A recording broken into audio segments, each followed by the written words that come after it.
때론 언니 같고 때론 엄마 같던, 그래서 늘 의지가 되는 딸이라고 했습니다.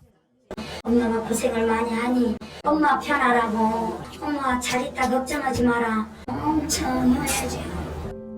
고향 부산을 떠나 충남 당진에서 꽤 큰 주점을 운영하던 첫째 딸 금주 씨는 떨어져 지내는 엄마에게 매일같이 안부를 물어오던 살가운 딸이랍니다.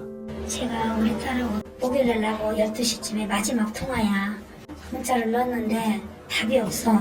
그래서 다음날 또 전화를 한번 해봤어. 안 하나 안 받아. 전화 통화를 하다 몇 마디 싫은 소리를 했다는 어머니는 딸이 서운해하는 줄만 알았습니다. 내가 어머니하고 전화해서 아이고야, 지금 애들이 연락이 안 되는데 어찌 됐노 이러니까 어머니 부산 간다고 왔어요. 금주 씨가 친한 친구 혜영 씨에겐 부모님을 뵈러 부산에 간다고 한 뒤 연락이 끊겼다는 겁니다. 혜영 씨는 친구 금주 씨에게 뭔가 문제가 생겼다는 걸 직감했습니다. 일이 이제 뭐 다 정리되면 연락할게 라고 이제 금요일 밤에 연락이 온 거죠. 그리고 이제 이 카톡은 읽지 않았었어요. 쭉 단톡방을 나가버리고 이렇게 카톡에 당분간 장사 안 합니다 라고 올렸었어요.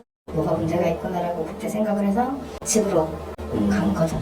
연락이 끊기고 일주일 만에 급히 달려가 본 친구의 집엔 이미 싸늘한 주검이 된 금주 씨가 있었습니다. 그런데 7층에 동생도 연락이 안 된다. 거기도 같이 이제 따라가고 어머니가 싸셔서 따라하고 확인한 거죠. 그때가 좀 되는 상태의 시신. 여성이라고 일단 믿어지진 않았죠.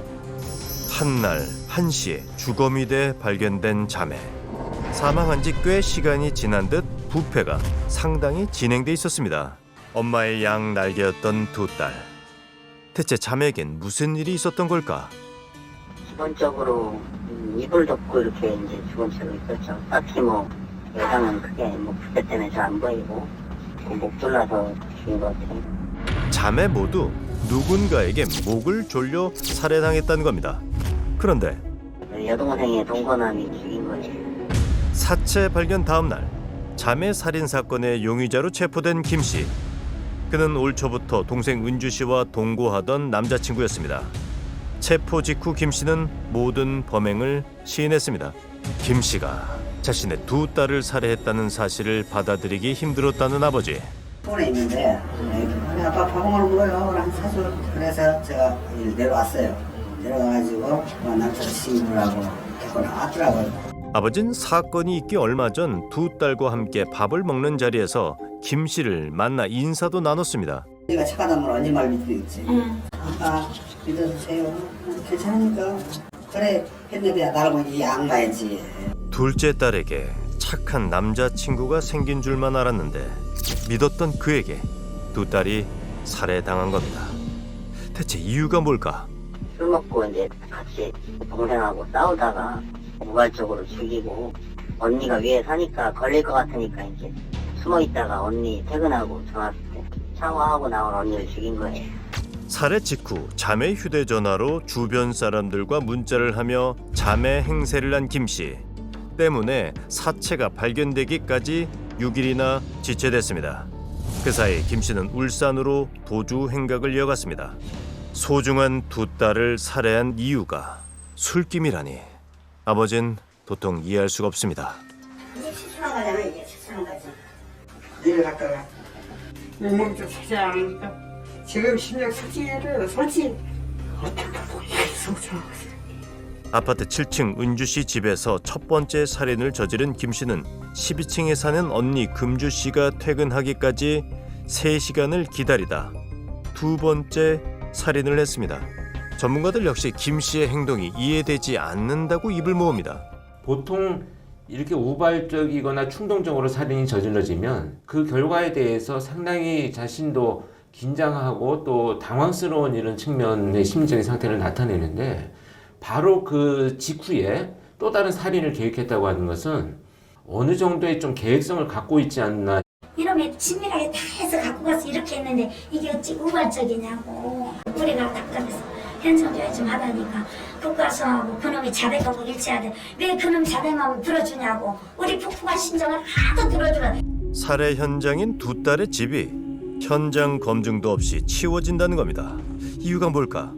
현장 검증도 혹시 하시나요? 안 해요.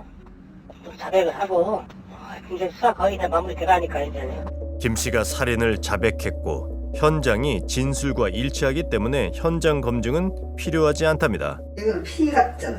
사체가 부패되면 피가 나오진 않잖아요. 아버진 어떻게든 김 씨의 진짜 속내를 알고 싶다고 했습니다. 그런데 우린 취재 중에 김 씨의 가족과 연락이 닿았습니다. 솔직히 말하면 제 오빠, 제 가족이지만 처벌을 좀 많이 받았으면 좋겠어요. 김 씨의 가족이 꺼낸 얘긴 뜻밖이었습니다. 개적이었구나 이 생각이 너무 많이 들더라고요. 오빠는 항상 거짓말을 했거든요. 친구가 들어와서 죽었다는 게 말이 안 되는 거잖아요. 솔직히 드리면 초등학교 때부터 좀 많이 사고를 치고 다녔어요. 절도죄로요. 빚도 있을 거예요. 휴대폰에 자기 명의를 개통 못할 정도니까요. 아마도 김 씨가 돈 때문에 살인을 저질렀을 거라는 겁니다. 그러고 보면 살해 당일 김 씨의 행동도 이상한 점이 많았습니다. 은주 씨에 이어 언니 금주 씨까지 살해한 김 씨는 금주 씨 집에서 고가의 물품들과 고급 외제차를 훔쳐 달아났습니다. 금주 씨의 카드로 현금 인출까지 한 김 씨. 도망가려면 도피자금 필요하니까 처음에는 30만 원 빼고 나중에 129만 원 빼고 159만 원 했죠. 언니의 카드 비밀번호는 어떻게 한 거예요? 그거는 이제 본인이 평소에 신고를 몇 번 해가지고 내가 알고 있었다고 이렇게 주장을 한 거죠. 평소 금주 씨의 심부름을 하다 우연히 알게 된 비밀번호로 도주 자금을 인출했다고 진술한 김 씨. 하지만 그건 절대 아니고. 절대? 진짜 친구들 다 아는 얘기인데 절대 그건 걔 성격이 누구한테 쉽게 그렇게 맡기를 심지어 했으면 얘한테 했으면 이해를 하겠어요. 근데 그 남자친구한테 그거를 맡기는 건 절대 아니에요. 김 씨는 대체 어떻게 금주 씨의 카드 비밀번호를 알아냈을까? 그런데 현금과 귀중품을 손에 넣은 뒤 울산으로 달아났던 김 씨가 웬일인지 6일 만에 사건이 벌어진 당진으로 돌아왔습니다. 그리고 또다시 자매 행세를 하며 금주 씨가 운영하던 주점 직원에게 문자를 보냅니다. 7월 1일날 5시 한 30몇 분쯤 넘어서 문자가 들어있는 거예요. 저 동생인데 가게 비번 좀 알려주세요. 문자 왔어요. 이상하다? 나한테 내 번호 알 정도면 언니한테 물어보지 왜 나한테 오나 그런 느낌 드는 거예요. 무섭기도 해서 그냥 기분이 쎄한 느낌이 드는 거예요. 직원에게 계속해서 문자를 보내며 어떻게든 주점의 현관 비밀번호를 알아내려 했던 김 씨. 하루 매달 100만 원 남았어요. 그러니까 제 느낌 혹시 그 금고에 돈이 있었지 않았을까. 원래 가게 안에 돈이 좀 많이 있어요? 근데 금고는 이런 적이 없어요. 사건이 일어나기 전 동생 은주 씨와 함께 몇 차례 가게 일을 도운 적이 있다는 김 씨. 혹시 주점 안에 있던 돈 때문에 위험을 무릅쓰고 사건 현장 근처로 돌아왔던 걸까? 바에 가서 양주로 같은 거 이렇게 좀 비싼 음식을 먹었다고 얘기를 해요. 여자를 만나서 3시간 동안 같이 술을 먹었더라고요. 같이. 도주 기간 동안 김 씨는 금주 씨 카드로 인출한 560만 원을 유흥비로 탕진하고 술에 취해 금주 씨 차량을 운전하다 사고를 낸 사실이 확인됐습니다. 주차된 차량을 제대로 확인 못했나 봐요. 하신 증언에 따르면 남자분이 내려서 심장을 따랐다라고 그러시네요. 음주 사고를 낸 뒤 돈을 다 써버린 김 씨가 당진으로 다시 돌아온 겁니다.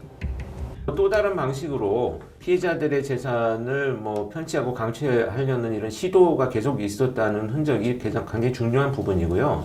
다시 돌아와가지고 남은 재산을 강취하기 위한 그런 그 시도를 했을 것이다 이렇게 보여집니다.